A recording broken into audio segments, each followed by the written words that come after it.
Welcome, everybody. I'm Steve Crowley. I'm with the Vermont Sierra Club Executive Committee, and I'd like to welcome you all here tonight for our almost weekly Wednesday night community conversations. Tonight, we've got a great conversation lined up with State Treasurer Beth Pearce and with Ben Cushing, who's in DC. He's with the Sierra Club. He's a senior campaign representative for financial advocacy. So this should be a great discussion tonight.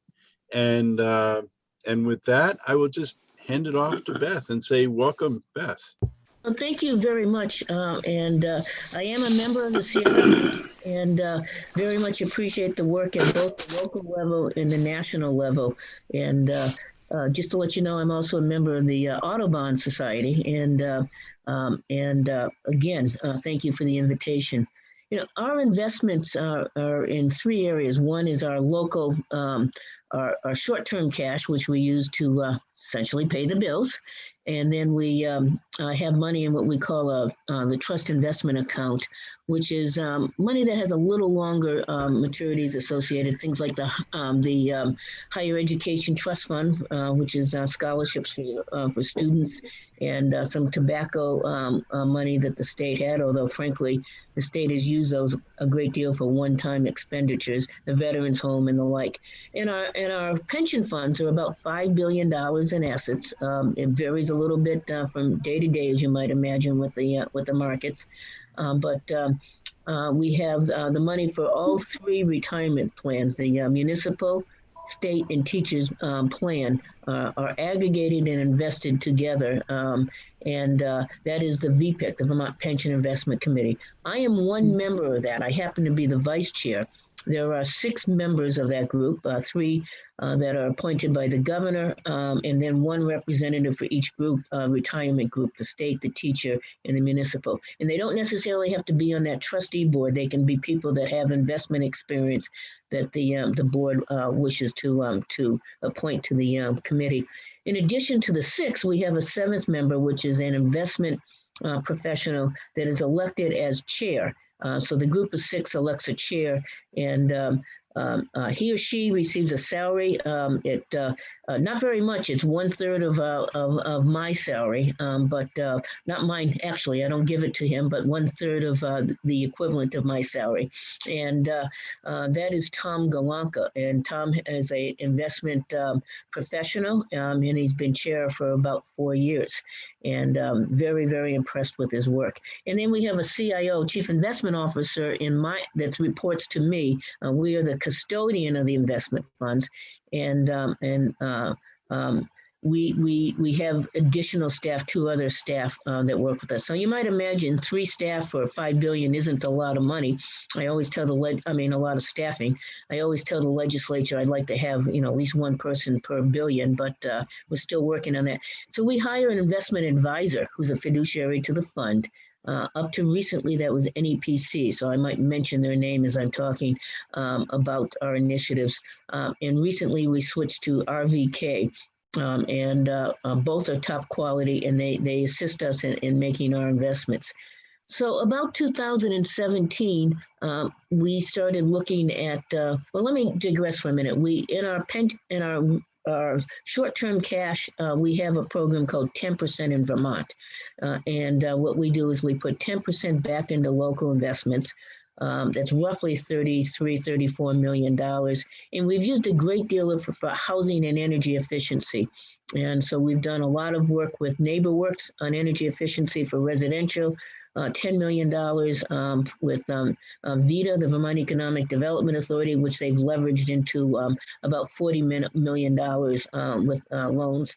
And the third one was with VHFA. So we were hitting commercial. We were doing residential, single-family residential primarily, but the folks in multiple family housing were kind of left out of that equation. So we did a deal with the VHFA to do energy retrofits in various multifamily housing projects, and we're looking to do continued work in that area. With respect to pension funds, about 2017, we looked at our policies and said, what can we do different? What can we do to help in terms of our carbon footprint? And a number of initiatives were recommended. I created a 5-point plan, which I sent to the VPIC, the Committee of the Whole, and that plan was adopted.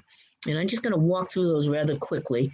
When I get too much time into this, let me know, and I will, Rob, and I will do it rather quickly or end where we are.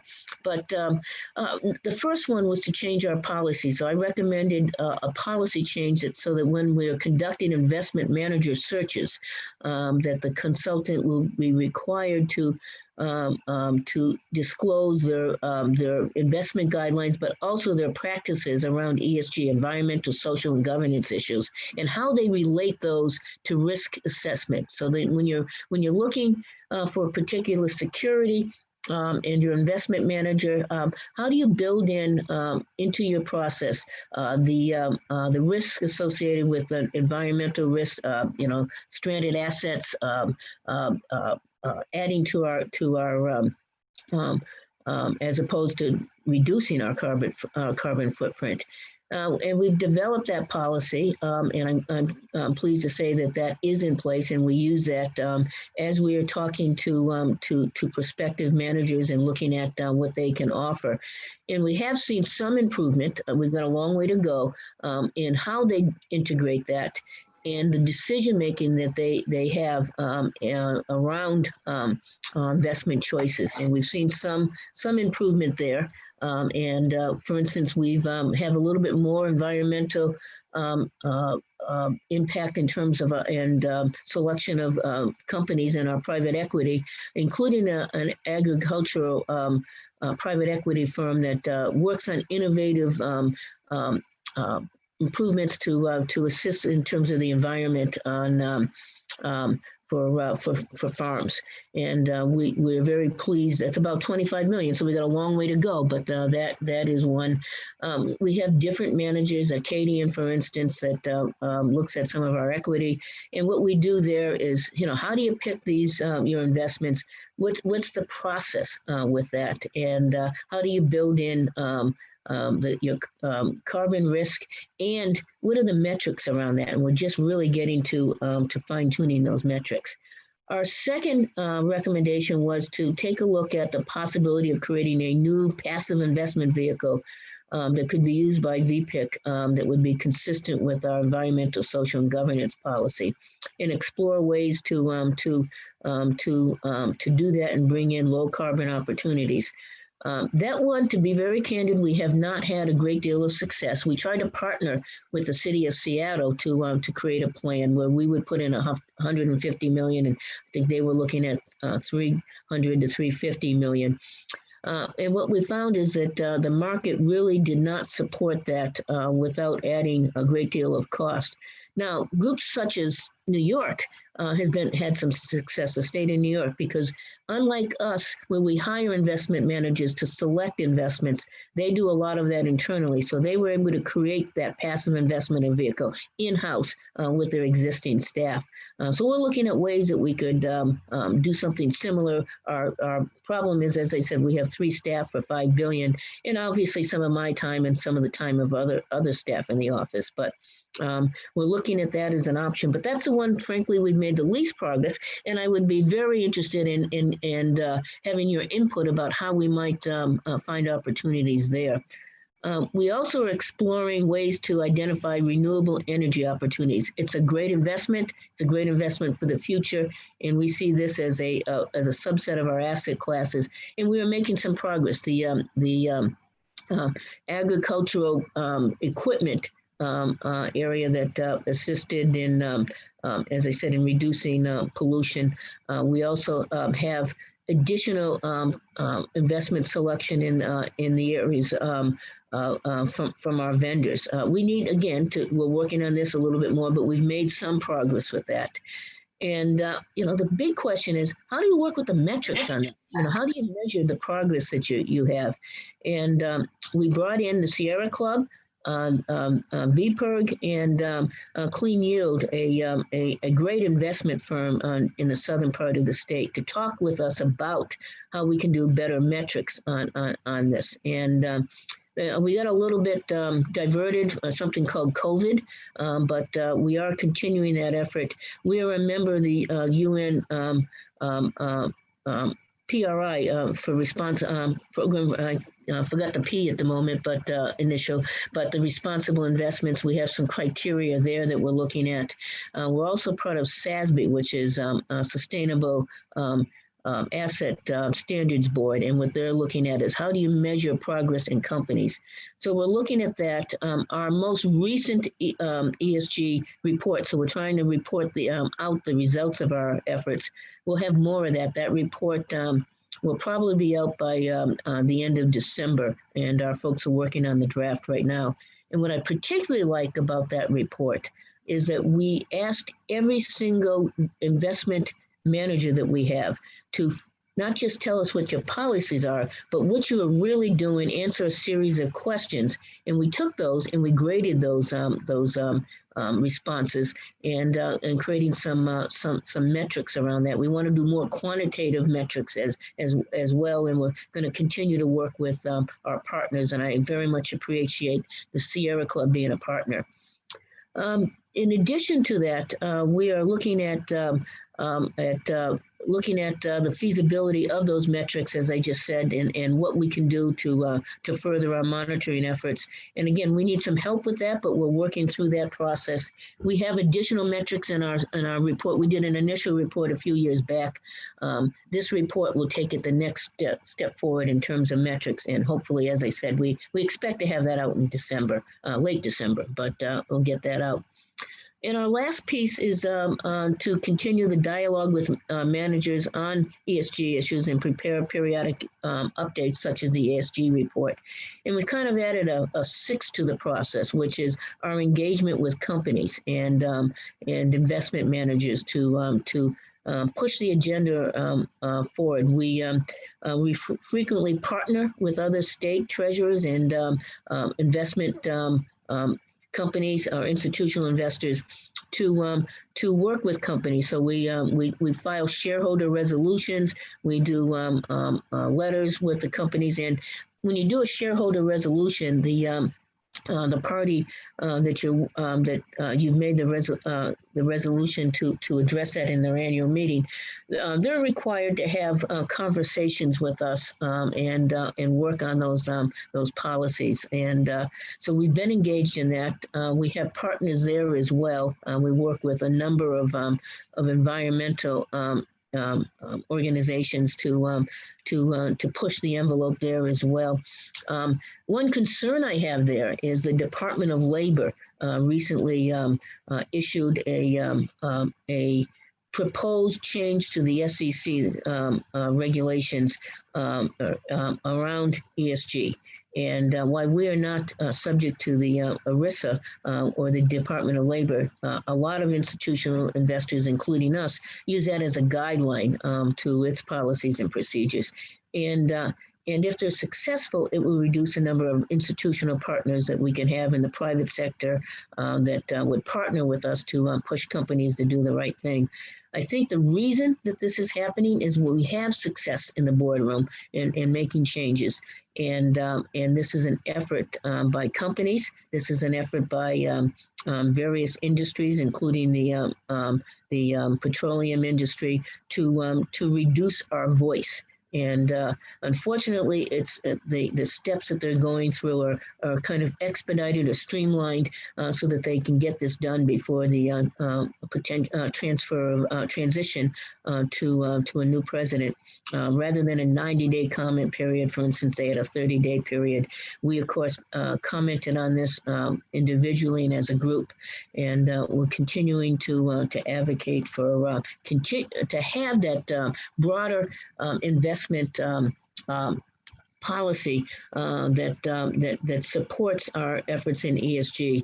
And we were able to, as I said, change our investment policies so that that you can bring in ESG not as a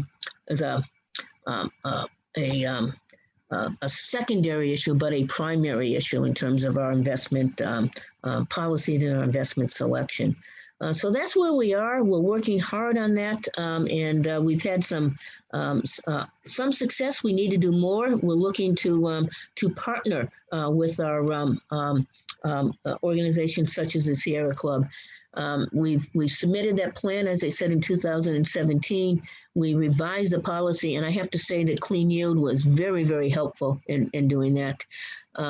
We've included in our membership, there it is, the membership, for instance, with the UN Principles for Responsible Investment, which gives us requirements on environmental issues as well as social and governance if we're to continue to be members.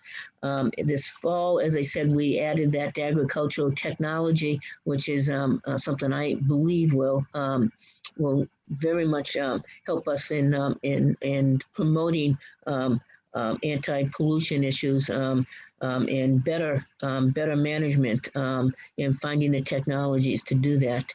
And as I said, we've had the local program, the approximately 33 million in our 10% in Vermont program. We also had a landmark report. It's a little off subject, but I think it was very important. We wrote a landmark report, I believe in January of 2017 on clean water. And it provided a number of recommendations around technology, new technologies, improvements, for instance, in anaerobic digesters, which helps in terms of phosphorus and also in terms of carbon emissions. We also provided information on and recommendations on delivery systems, which I believe were primarily adopted in the process. And we also provided comments and recommendations on funding the clean water initiatives. And we've been very successful in doing that. Our goal is to have about $25 million a year. We're just short of that, but we have some catch up as revenue policies and revenue situations avail us of the opportunity to do that. So the General Assembly did create a clean water funding mechanism, and we believe our report and working with our stakeholders. We had 23 stakeholder meetings with 1,000 people attending as we did this report. So I think it was very thorough, and it's been a guideline for the future in terms of clean water. I think our ESG report will do the same thing, and bringing those issues to the General Assembly. We did put a few remarks in terms of our goals, our pollution goals, and that we are nowhere near where we should be, particularly in the area of transportation. And we would look to try to help with some of our investment dollars, particularly in transportation, rideshare, for instance, and other types of programs. So that's where we're at. There's more to do. I'm proud of the fact that we're on the right path, and we look to work with you and other folks to further our progress down that path. And I'll leave it at that. Well, thank you so much. So much going on. How do you keep track of it all? Well, so I want to encourage everybody to keep an eye on the chat column on the right there, wherever it is on your screen. Rob has been posting some of these resources that Treasurer Pearce has been mentioning. And if you have questions, please feel free to come back to questions right after we hear from Ben. And so now let me pass it off to Ben. For those of you who weren't here at the beginning, Ben Cushing is with the Sierra Club in DC. He's a senior campaign representative for financial advocacy. So it's great to have him here. Ben, to you. Great, thank you. And thanks all for joining tonight. It's great to be with you. And thank you, Treasurer Pearce, for all your great work in the state. So Ben Cushing, as said, I'm a senior campaign representative with the National Sierra Club based in Washington, D.C. What that means is that I lead our campaign and advocacy work around the financial sector. This is, for those of you who have been longtime Sierra Club members, this is relatively new work in a new area of engagement for the Sierra Club. As folks might be aware, we've been engaged in work around banks for a number of years, particularly some of the biggest U.S. banks like Wells Fargo and JP Morgan Chase and others. We've been, along with our partners, tracking these banks' financing of fossil fuels. For years now, going back more than a decade, we've been producing a report now called Banking on Climate Change that is really the go-to resource for tracking the lending and underwriting from major banks to the fossil fuel industry. And that's for banks in the US and around the world. But I want to just talk a little bit tonight about our work kind of going beyond just banks and in the broader context of our work on the financial sector. I think all of you know that the fossil fuel industry is really driving the climate crisis and the number one source of carbon emissions. But none of that really would be possible without the backing and support of Wall Street and financial institutions. Excuse me. And so in the past couple of years, Sierra Club has been really increasing its work in this space in a few key ways. So I mentioned banks. So we've been campaigning around major banks such as Wells Fargo and JP Morgan Chase, and calling on them to move away from financing fossil fuels. Ultimately, we know that in the coming years, we need to get these banks to completely phase out their financing of fossil fuels. And we're beginning to make progress on that, on some of the key sectors of the fossil fuel economy where banks are most readily able to begin no longer financing. So we've seen that take place with the coal industry, where more than 100 banks around the world have stopped financing new coal development. And just in the last year, 5 of the 6 largest banks in the US have stopped financing new Arctic drilling projects. Some of you may have just seen earlier this week that the Trump administration is moving forward with its plans to open up the Arctic National Wildlife Refuge to drilling. And that's why we've been engaging with our partners and Alaska Native leaders to call on major banks to not finance Arctic drilling. And we've seen real success with that work with more than 24 banks around the world. And as I said, 5 of the 6 largest banks in the US, JP Morgan Chase, Wells Fargo, Goldman Sachs, Citi, Morgan Stanley, all have said that they won't finance new Arctic drilling. And Bank of America is actually the only one of the major US banks that has not yet adopted a policy to not fund Arctic drilling. So when we wrap up here, I can share with you that our petition link to send a message to the Bank of America CEO to tell them to get on board. Another area of work that I wanted to mention is our work around asset managers, companies like Blackrock and Vanguard and State Street, who I know the treasurer is very familiar with. And so, this work is a bit newer and perhaps more on the cutting edge than some of our work around banks, which we've been doing for many years. So folks, may have heard of companies like Blackrock and Vanguard.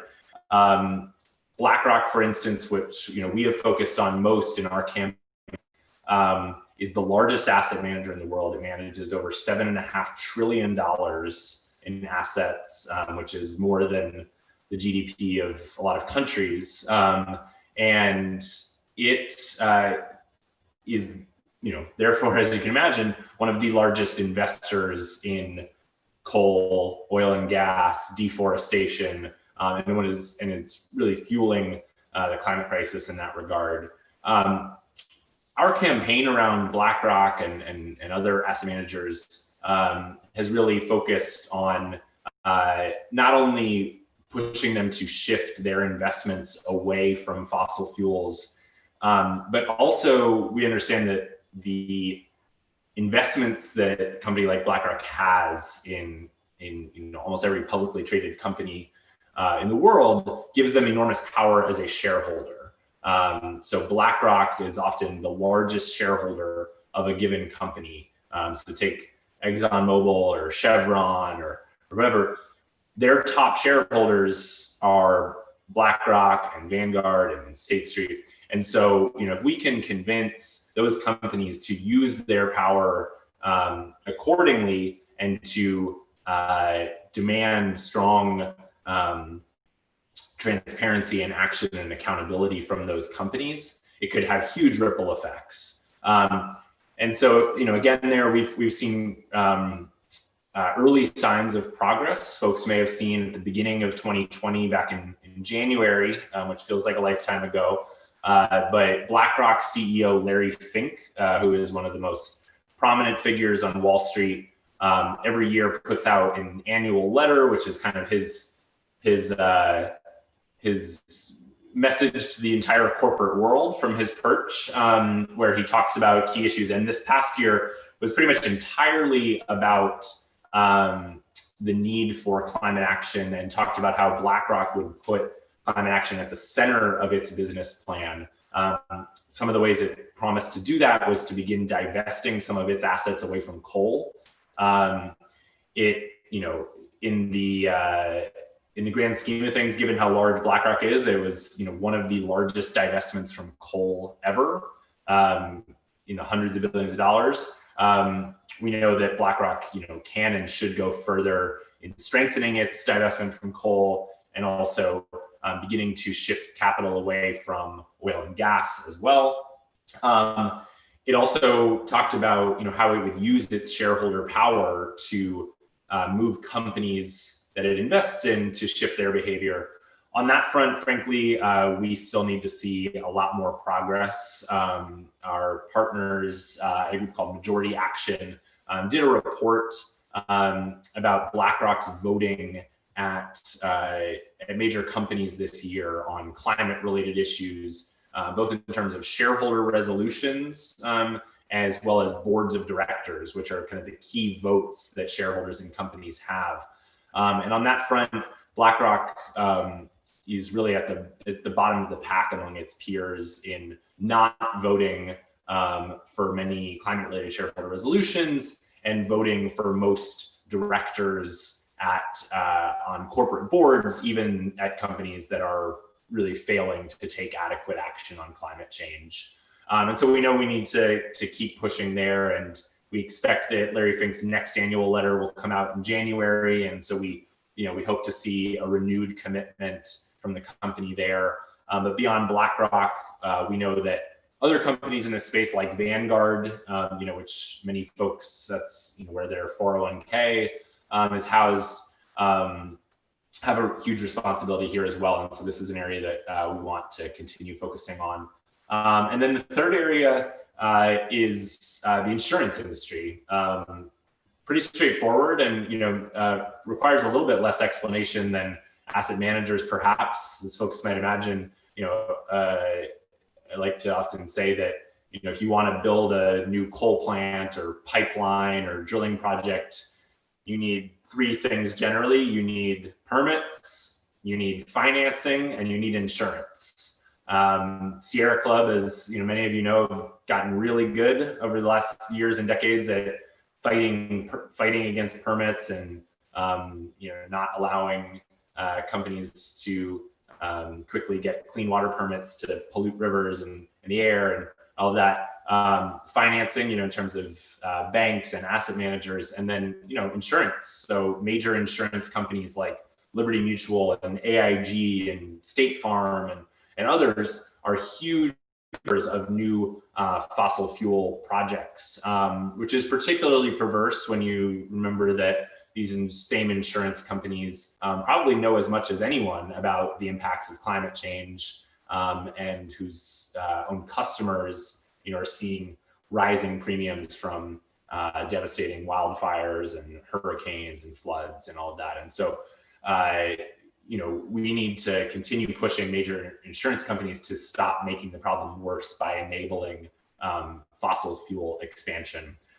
So all three of these areas, banks, insurance, asset management, Sierra Club and our partners across the climate movement have kind of brought all of these together under the banner of a coalition that launched earlier this year called Stop the Money Pipeline, which our friend Bill McKibben helped us launch at the beginning of the year with a protest here in DC, sitting in at a Chase Bank branch just a few blocks from the US Capitol for nearly the whole day. And so, and for folks who didn't see it, last September, Bill wrote a great piece in the New Yorker I encourage you to read about this need to focus on Wall Street as one of the really key leverage points in the climate fight, and highlighted banks and asset managers and insurance companies as key levers in that. And so the Stop the Money Pipeline coalition is made up of 130 some odd organizations, including the Sierra Club, focused on Wall Street and pushing major banks, insurance companies, asset managers to shift away from their support of the fossil fuel industry and to use their power for good in the climate fight, rather than further fueling the climate crisis. So I'll stop there. I would love to take any questions, and I'd be happy to talk further about any of that.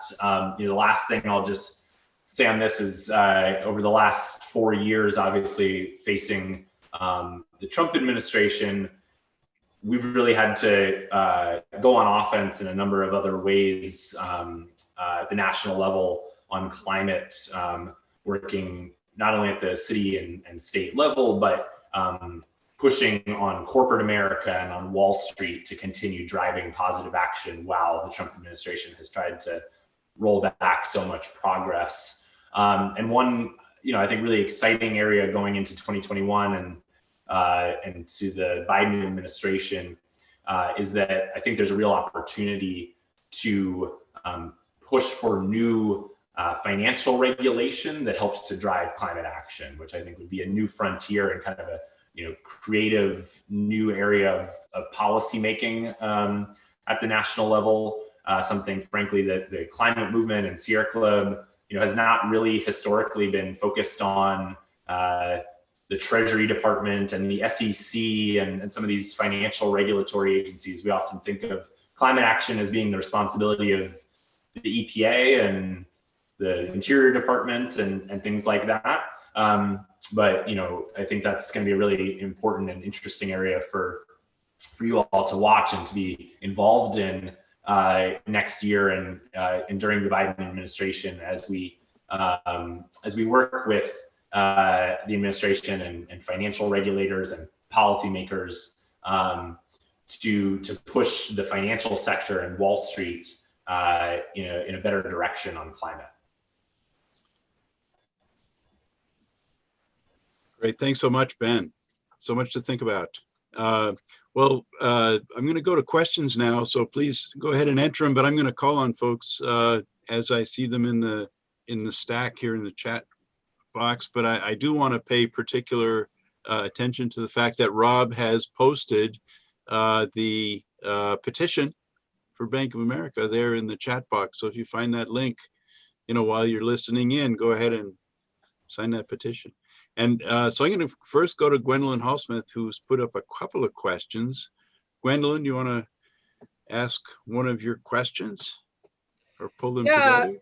Beth cited the 10% for Vermont program a couple of times. And I know that when people have made inquiries recently about being able to access that money, she's told them that it's not available anymore. And I'm just wondering, was it a one-time thing or is it something you commit to every year? And the other question I had was the total amount of pension, taxpayer, and other Vermont funds that are currently invested in fossil fuels. So the local investment started as a work group in 2013, and we would go each year to the legislature to ask that it would be renewed.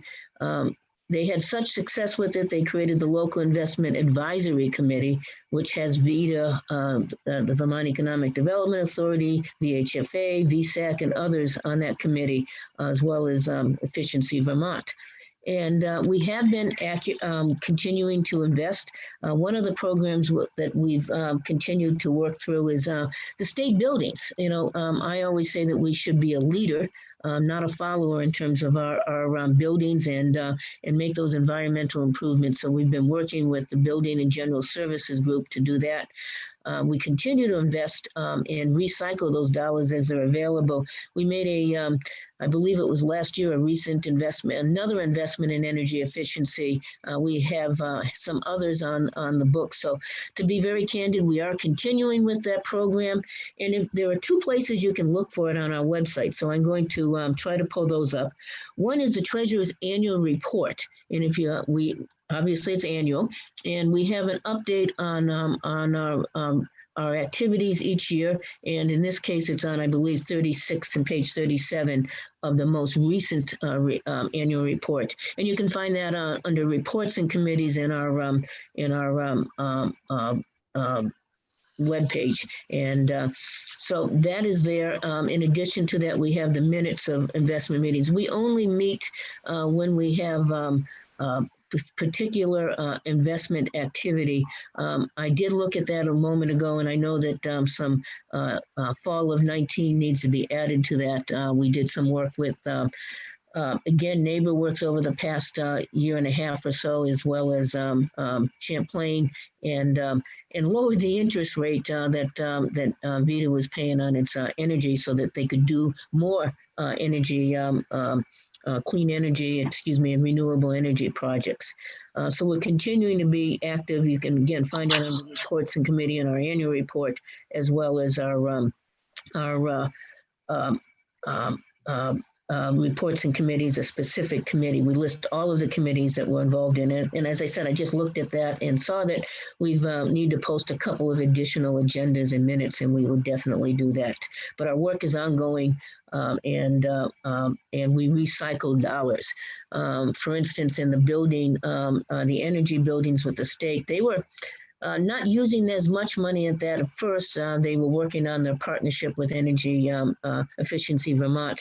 So we used some of those dollars on a short-term basis to fund a program at VSAC to buy into one of their bond deals and lower the cost of higher education for students, and that ended up being the lowest on record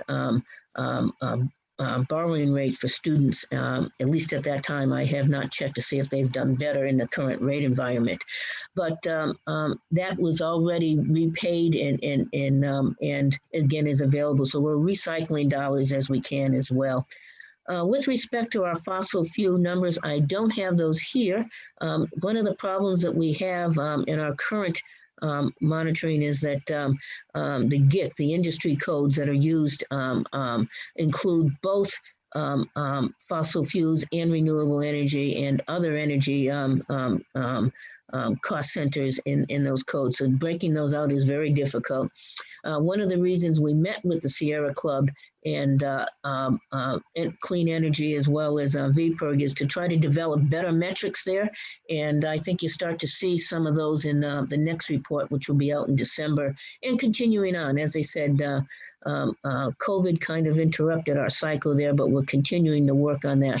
And there are anecdotal information on certain investment managers, and if you look in their progress, and if you look in the appendices of the current report, and you will see that in the next report as well, what investment managers are doing in terms of our direct response on climate change issues, environment, social governance. And frankly, our next report will grade overall. We're not doing individual grades at this point, but grade them overall in the terms of progress. And hopefully we'll see progress with each report, and we are working on more metrics. That's a long-winded answer. And if I could, just one other thing, Blackrock, I know that you mentioned that in your presentation. We're also working with Blackrock to push the agenda forward, and as well as other investment managers as well, with our combination of our buying power along with other institutional investors. So we pool our resources to kind of our influence to try to make progress there. Vermont was a founding member of a group called Investment Network for Climate Risk, and that was 11 states, and proud to be part of that, and continuing to work on various projects there to push the agenda. Great, thank you for that. Jim Ontal, you posted a couple of questions also. First of all, Beth, I just want to thank you for such a comprehensive and detailed sharing with us. I've learned a lot. I'm a relatively new resident here in Vermont.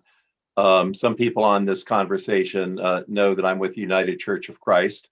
We're all those congregational churches all over the state. And I am nationally their climate justice person.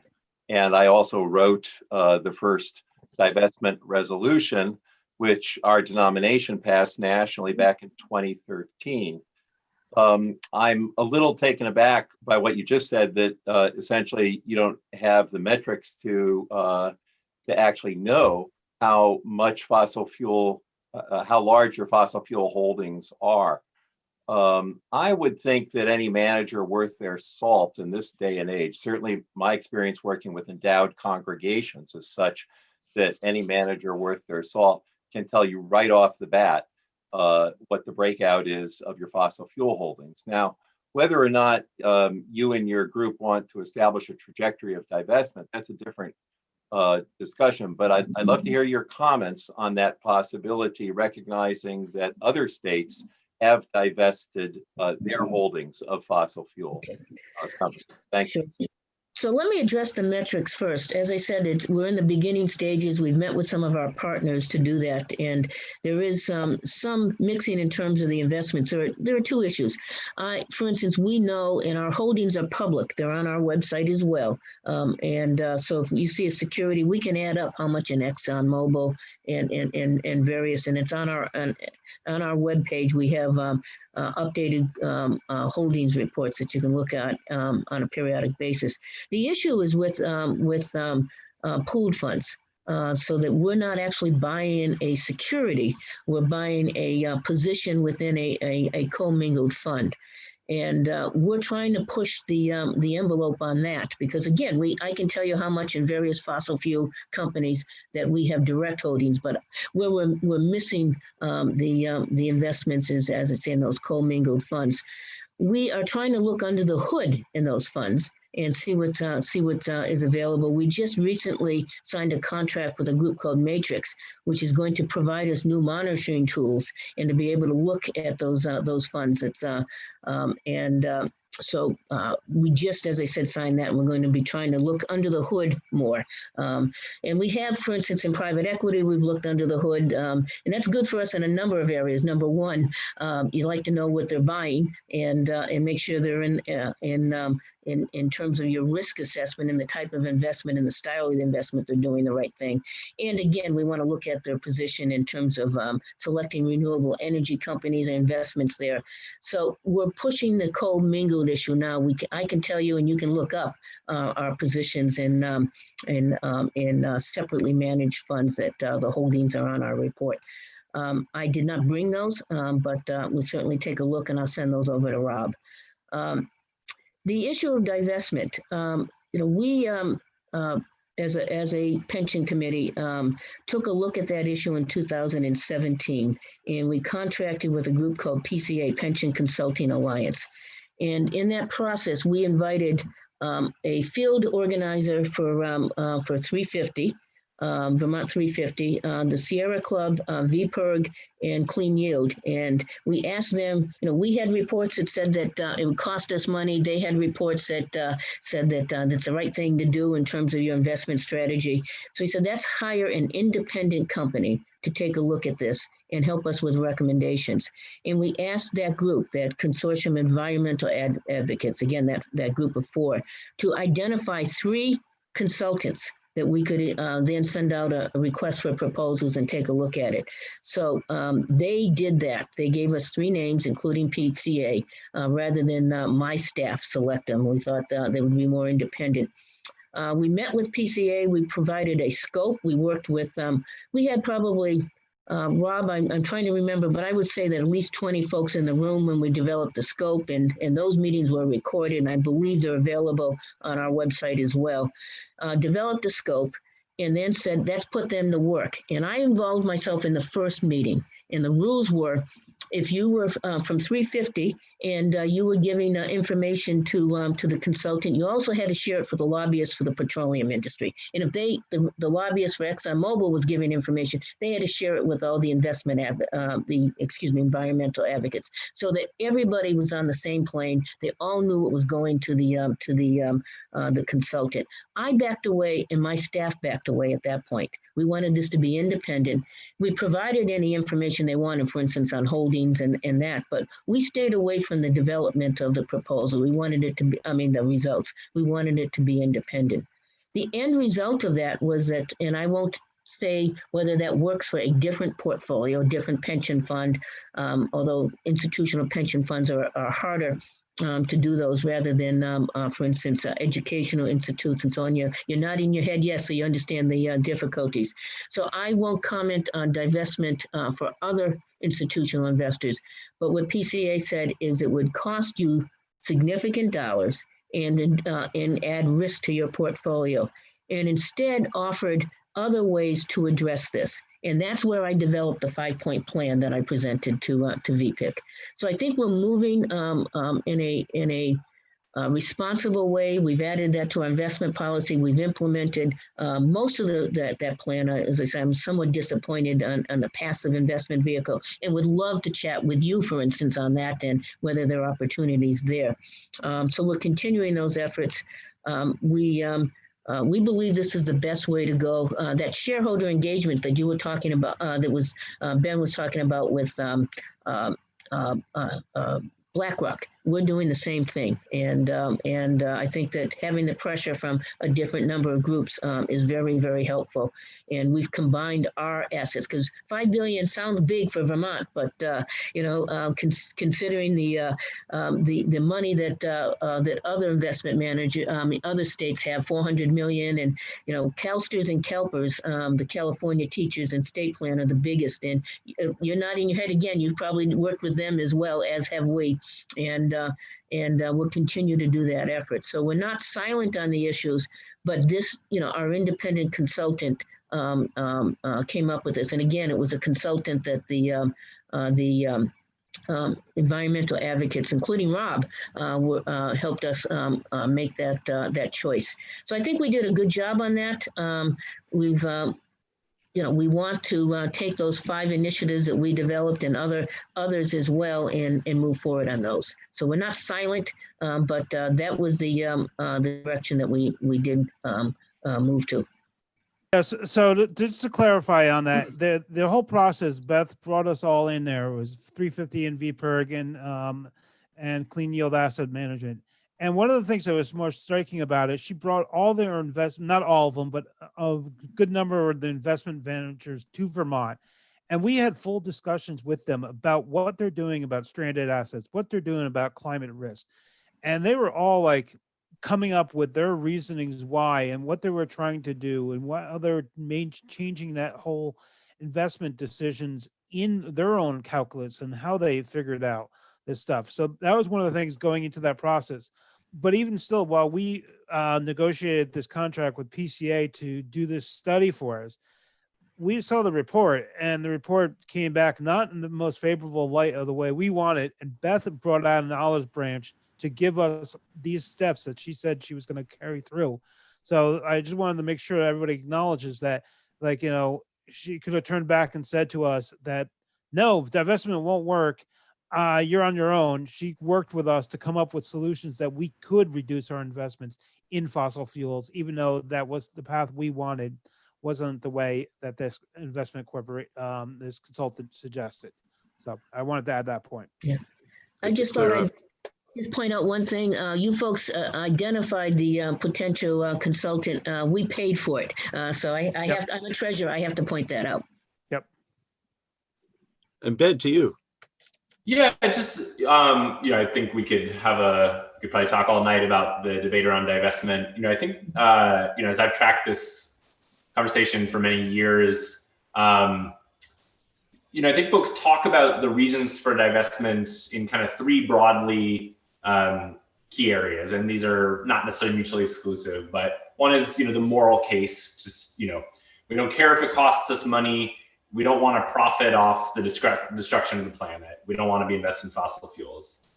There's the let's save money because some figures will show you plenty of data to show that fossil fuels are bad investments and are going to be worse in the coming decades as the world moves away from fossil fuels. So we should save people some money by not investing in fossil fuels. And the third, and again these aren't mutually exclusive, is impact, that by divesting, this will help, hurt fossil fuel business, help shift us away from the fossil fuel economy, help tackle the climate crisis. For myself, I think that third one is kind of the most important thing at the end of the day, is how does divestment help in the fight to move us away from fossil fuels and to clean energy. And there, I think it's a tough and nuanced debate about does removing investment, let's say, from the Vermont pension system, from fossil fuel companies, does that actually directly hurt their performance? Does it actually hinder their ability to expand operations or production into new areas?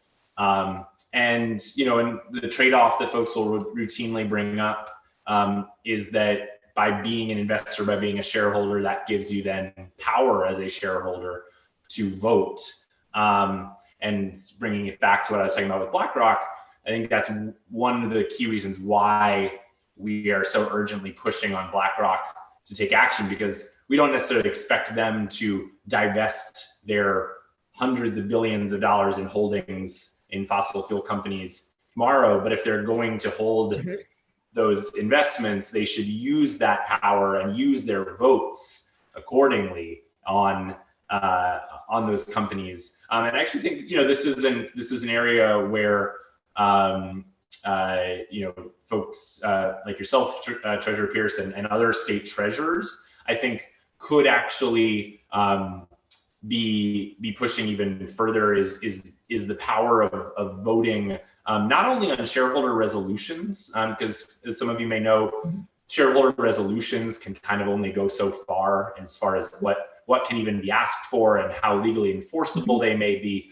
One of the key leverage points that we would really love to see more state treasurers and investment managers really focus in on is director votes. So that's one of the areas where state treasurers, pension fund managers, companies like Blackrock, et cetera, have a vote on the directors of those companies. And if a company is not at all taking action on climate, is have really poor sustainability performance, their investors should hold them accountable and vote against the directors and say, bring in a new team. That the directors of this company clearly aren't doing a good job. And so I think that's really, as we kind of continue to work through the murky waters of the divestment debate, that is an area where if you are still holding an investment in a company, you should use that investment to the fullest extent of your power to help in the climate fight by voting against directors at companies routinely that are not taking sufficient action. Yeah. And I think that's an area, that's a kind of muscle in this fight that we have not exercised nearly enough. Most of these directors at almost every major company just get a rubber stamp year after year. No one really questions their leadership. And I think that could really change the tide if suddenly investors were making climate a litmus test for keeping your board seat on a company.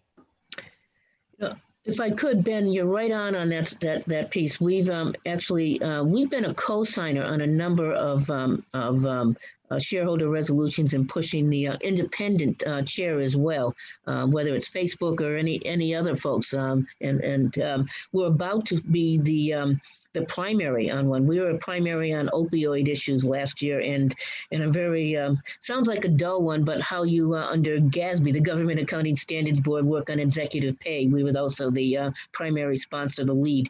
We're going to be the lead on an independent board member this year, and we're proud to be able to do that. We certainly want to do more. And if I could also, in terms of what you said, we are very thrilled with the work that 350 did in raising the issues. We have a different approach, but we very much appreciate them raising the issues and the consciousness of folks around this. And I see this as a multi-pronged approach to get to a reduction in our carbon footprint and working on our energy goals.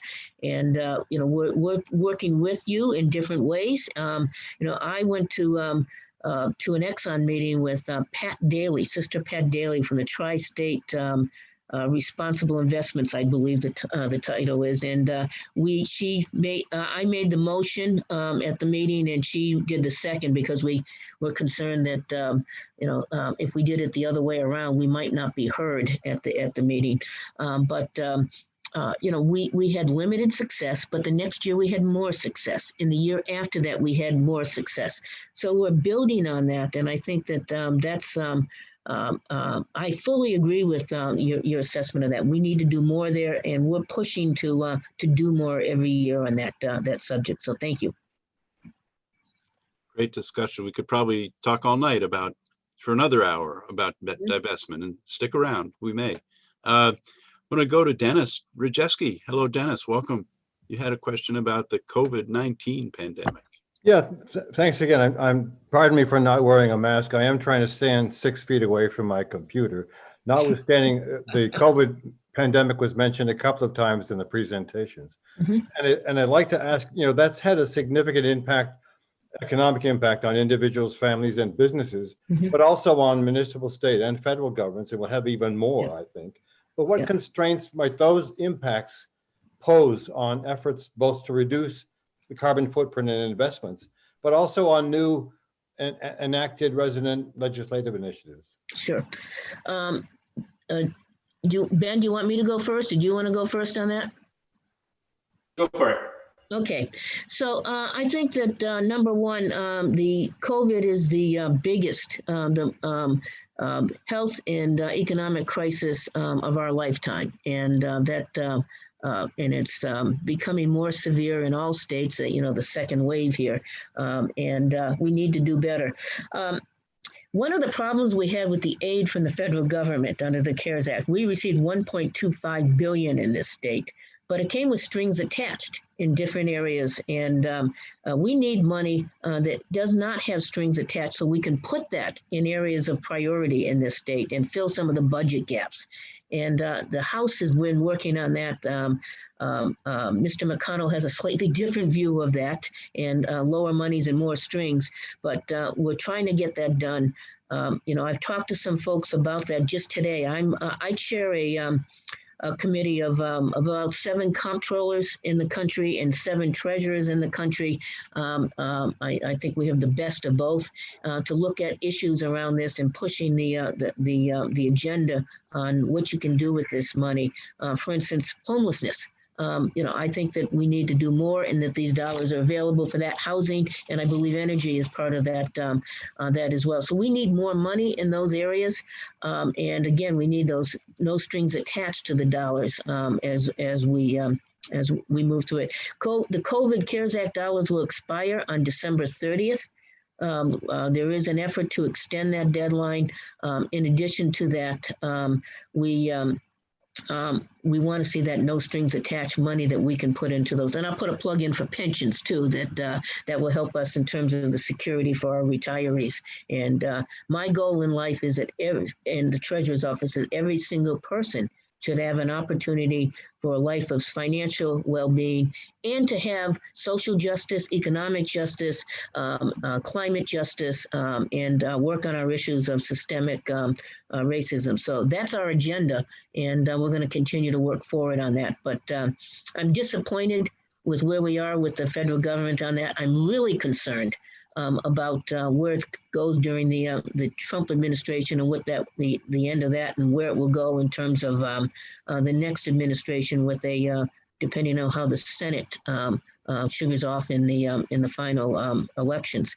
And we need to resolve that.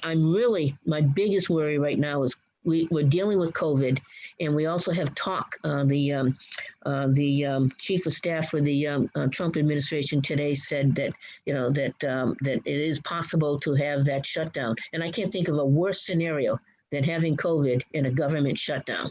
And I think it is ludicrous that we're in that situation. But I'm hoping for more dollars with flexible spending, and would certainly want renewable energy and more money devoted to environmental projects as well, and clean water. We could do more with that as well. So.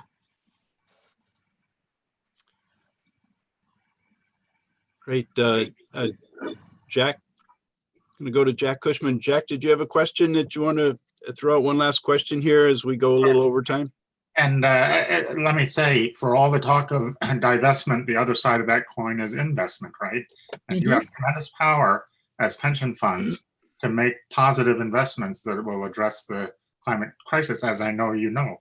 I wonder if you can tell us, first of all, what do you see as the return on those investments, those positive investments? Are they higher than the returns that are available elsewhere? And I've read that a lot of sovereign wealth and state pension funds and others, especially the larger ones, are interested in expanding investments in what they call unlisted infrastructure. In other words, not securities, stocks and bonds, but projects that serve a broad social purpose, because those projects are so well geared to the cash fund needs of pension funds. Are you able to expand your horizons there? Sure. So what's the return on investment, and how can you expand your horizons? Sure. So, our investment managers are out there to make a profit. So if you're taking a look at oil prices and where they're at in terms of that, and coal, we do not have coal in our portfolio. Again, we might have it in the commingled funds, and we're trying to get it, but all coal, and that was a natural consequence as the coal industry was changing. And again, I think that folks are looking at, their positions in terms of fossil fuel, the reality, the risks associated with that. And I think the market for renewable energy is expanding, and I'm looking forward. We have some progress there in our private equity fund. We have some progress elsewhere. We're going to try to get in our next report a little bit more information on that. But I think it's a great investment, and I think infrastructure is a great investment. And we've asked our investment advisor, RVK, to take a look at that as an asset class. We asked NEPC to do that. We had some success. I'm hopeful that we can continue to have more success as we move forward. So that's part one. In terms of companies, we are a small fund. So AP2 and things like that, I think that's a Dutch company. They've got a great ESG policy, which I've read and I've had conversations with them, the time zone notwithstanding. But they have more ability to research those. If you're in CalPERS, you have 300 investment staff okay, or more. So they have people that will look just at transmission, electric transmission, or they'll look at other types of infrastructure, and they can research that and have that in staff. We don't have that capability, and the dollars that would be associated with that would be somewhat of a constraint. So we're trying to work through, it's more than somewhat, it would be a constraint given the size of our operation. That's something that we can learn, however, from others and sharing their information and try to make better investments there, hence our interest in that. But I do think that as we move forward, renewable energy and infrastructure will be a bigger part of our portfolio. It just makes sense. You're going to get a better return on that. And, and investment managers, whether they're altruistic or not, they are interested in making a profit because they get paid, their fees are based on, how much money investment return we have. So I think we're moving in the right direction. It is difficult given the size of our fund, but if we can partner, and again, I really would be interested in that passive investment vehicle and partnering with you or other folks on that particular initiative. It's not one that we've had a great success, and I hate the fact that we haven't been successful there as much as we would like. Thank you. Ben, do you have any closing thoughts for tonight? I think we could probably keep this discussion going for a lot longer, but I think for thinking about the Vermont Sierra Club and the work you all are doing in the state there, I think bringing it back to continuing to collaborate with the Treasurer's Office around the state's investment priorities and as I mentioned, particularly around where investments can also be used as shareholder power, right? And not just what companies, decide to invest in or not invest in, but if you're invested in a company, that also then becomes a responsibility to be a proactive investor and using that shareholder power, as I said, to vote against directors at companies that aren't taking sufficient action, vote for resolutions, put forward resolutions, push other state treasurers, push asset managers like Blackrock and Vanguard and others. And so, I think this work around financial advocacy that you all with the Vermont Sierra Club and with the Treasurer's Office can do in thinking holistically, not just about how you invest, but what those investments then enable you to do to push for the agenda that we share around climate justice and social justice.